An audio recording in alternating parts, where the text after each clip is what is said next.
बिहार में इस बार जो मुसलमान वोट है, अगर वो वाकई 80 से ज़्यादा या 85% अगर वो जाके महागठबंधन के पक्ष में खड़ा होता है, तो फिर ये लड़ाई एनडीए के लिए बहुत मुश्किल हो। वोट चोरी की जो यात्रा हुई थी या जो अभी तेजस्वी की आदि यात्रा हुई, इसमें मुसलमान लीडर बहुत ज़्यादा प्रोमिनेंटली नहीं दिखे। वो आगे नहीं थे, स्टेज पे उनको जगह नहीं मिल रही थी, उनको बोलने के लिए मंच नहीं दिया गया।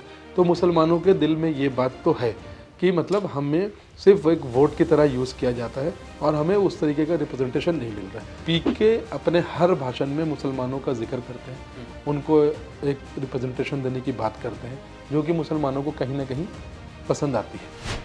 नमस्ते, मेरा नाम नरेश कोश्यारी है और एट स्टेक के इस नए प्रोग्राम में आपका फिर से स्वागत है। आज हम बिहार की वो चर्चा करने जा रहे हैं जो सब जानना चाहते हैं। लोग जानना चाहते हैं कि बिहार में इस बार किसकी सरकार बनने वाली है, यानी जो सर्वे अभी तक आए हैं वो सर्वे क्या कह रहे हैं और बिहार में कौन किंग मेकर होगा, कौन सी जाति, कौन सा समुदाय, कौन सा जो जिस तरीके से हम जाति गुणगणित बिहार का बिठाते हैं, कौन सा इस बार बिहार में किसकी या आरजेडी की सरकार बना रहा है, कौन बीजेपी की सरकार बना रहा है, ये हम आपको बताने जा रहे हैं। और इस बार नीतीश कुमार वर्सेस अगर तेजस्वी यादव, जिस प्रकार से हम लोग देख रहे हैं, अगर ये हुआ तो किसे ज़्यादा फायदा मिलेगा, और ये सब कुछ बताने के लिए मेरे साथ हैं इंडिया.com के संपादक तन्वीर आजम सर।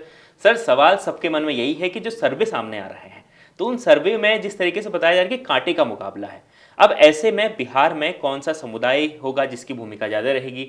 हम जिस तरीके से देख रहे हैं कि बिहार में मुसलमानों का इस बार बहुत ज़्यादा उनको एक तरीके से सीरियस लिया जा रहा है कि वो जिसकी तरफ जाएंगे उसकी सरकार बन सकती है। आपकी इस पर क्या राय है?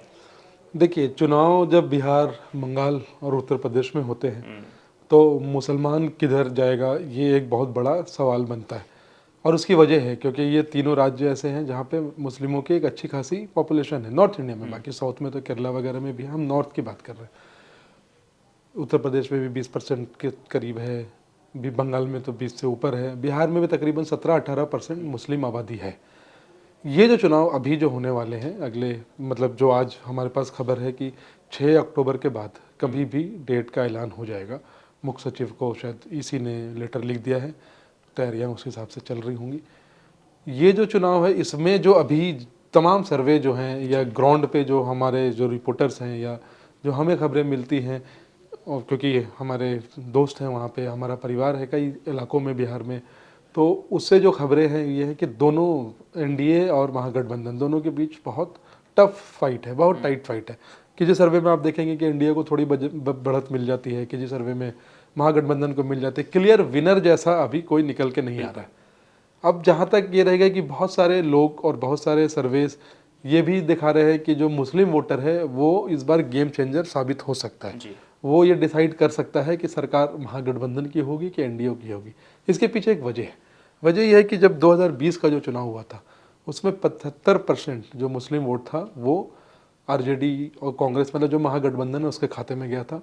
तकरीबन 17% जो वोट थे वो वैसे के खाते में गए थे, और बाकी जो 7-8% बच गए उसमें बीजेपी, एलजेपी, जो भी थे पार्टी, जेडीयू, इन लोगों के खाते में गए थे। अब उसके बाद जब 2024 के जब लोकसभा के चुनाव हुए तो ये 75% जो मुस्लिम वोट था ये बढ़ के 84% हो गया, जो कि महागठबंधन के पीछे जाके खड़ा हुआ। 24 का जो चुनाव था वो बिहार, बंगाल, उड़ीसा, उत्तर प्रदेश में हमने देखा कि मुस्लिम जो थे वो कहीं ना कहीं ऐसी पार्टी के पीछे जाके खड़े हुए जो उनको लगा कि बड़ी पार्टी है और शायद हमारी बातों को सुनेगी। उसका रिजल्ट हमने उत्तर प्रदेश में भी बिल्कुल अनएक्सपेक्टेड देखा, बंगाल में भी एक अनएक्सपेक्टेड ही रिजल्ट था। जो सर्वे थे उनको तमाम को वो गलत साबित हुए थे। बिहार में इस बार जो मुसलमान वोट है, अगर वो वाकई 80 से ज़्यादा या 85% अगर वो जाके महागठबंधन के पक्ष में खड़ा होता है तो फिर ये लड़ाई एनडीए के लिए बहुत मुश्किल होगी। क्योंकि बिहार में 243 जो सीटें हैं उसमें तकरीबन आप ये समझ लीजिए कि 80 के करीब सीटें हैं जहाँ पे मुस्लिमों का एक अच्छा वर्चस्व माना जाता है, जहाँ पे मतलब तकरीबन 20-25% की उनकी आबादी है। 40 से ज़्यादा ऐसी सीटें हैं जहाँ पे वो 20%, 30% से ऊपर है। बाकी ये जो 4 डिस्ट्रिक्ट हैं, अररिया, पूर्णिया, किशनगंज, ये जो सीमांचल के डिस्ट्रिक्ट हैं जिनके अंदर तकरीबन 25-26 सीटें आती है, यहाँ तो मुस्लिम आबादी और ज़्यादा है। एक डिस्ट्रिक्ट में 66% है, किसी डिस्ट्रिक्ट में 40% प्लस है। तो वो पिछले बार क्या हुआ, पिछले बार जब विधानसभा के चुनाव हुए थे तो वहाँ पे जो वोट था वो कट के एआईएम के खाते में गया। 5 सीटें उन्होंने जीती, 2-3 सीटों पे वो हार का कारण बने। अगर आप उन सीटों को जोड़ देते तो वो फिर ऐसा लगता है कि वो आरजेडी और कांग्रेस को एक बढ़त मिल गई, क्योंकि बहुत ज़्यादा सीटों का डिफरेंस नहीं था, गैप नहीं था दोनों पार्टी के बीच में। इस बार क्या 24 में जिस तरीके से मुसलमान खड़े हुए कांग्रेस और आरजेडी के साथ, इस बार भी खड़े होंगे? उसमें ना कुछ चीज़ें हैं जो थोड़ा सा शक के दायरे में है। एक तो यह है कि जो मुस्लिम समाज है वहाँ का, वो थोड़ा सा महागठबंधन से नाराज़ है, क्योंकि उसको उस तरीके का प्रतिनिधित्व नहीं मिल रहा है। पूरी ये जो यात्रा हुई, वोट चोरी की जो यात्रा हुई थी, या जो अभी तेजस्वी की आदि यात्रा हुई, इसमें मुसलमान लीडर बहुत ज़्यादा प्रोमिनेंटली नहीं दिखे।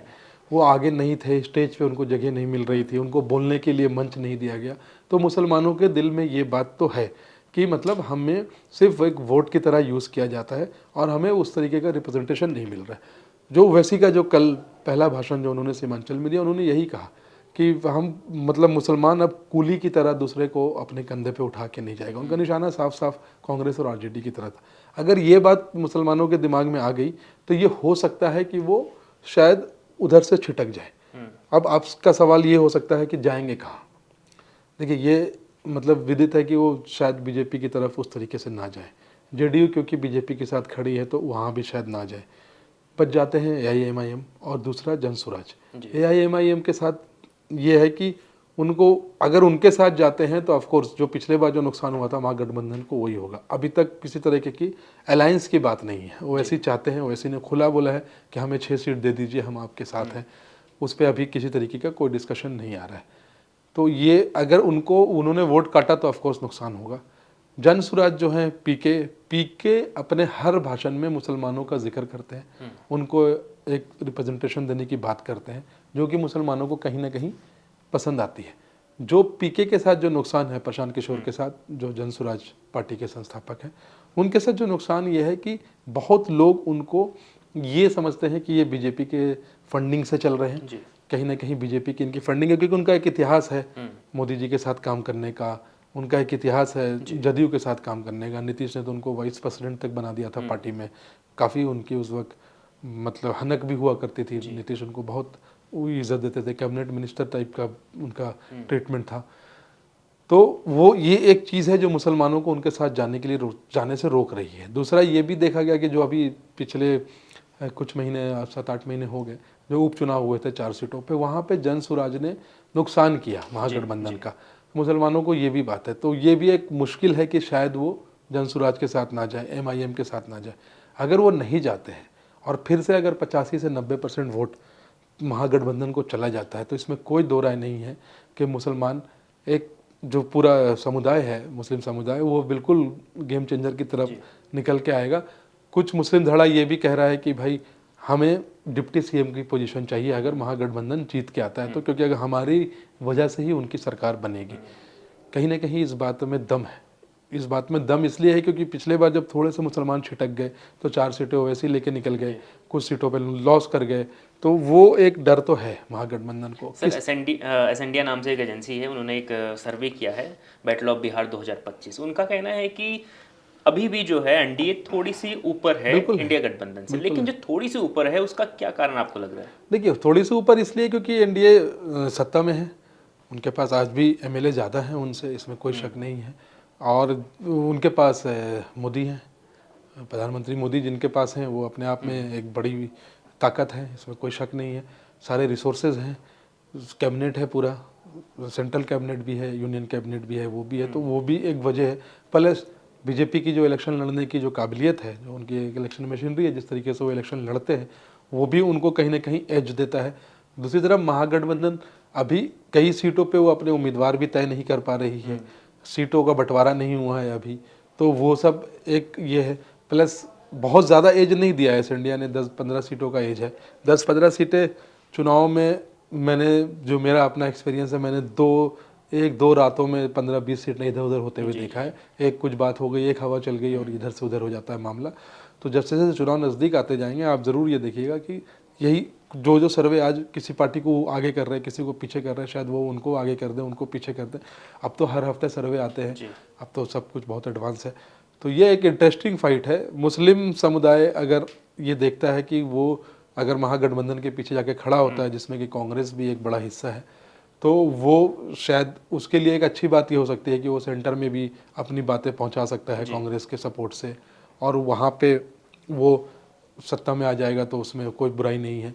जहाँ तक डिप्टी सीएम की बात है तो वो एक दूर की कौड़ी लगती है मुझे, लेकिन हाँ ये है कि एक फैक्टर जो महागठबंधन को सबसे ज़्यादा हर्ट कर सकता है वो है ओवैसी।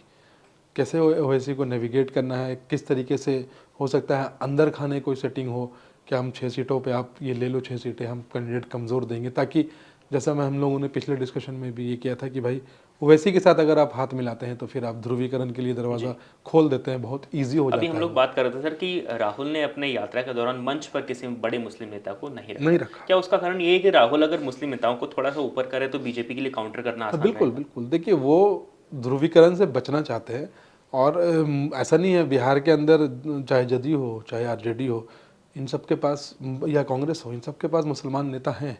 कांग्रेस के पास शकील अहमद है, आरजेडी के पास अब्दुल बारी सिद्दीकी हैं, ये वो, लेकिन ये बहुत ज़्यादा मुखर होके नहीं बोल रहे हैं।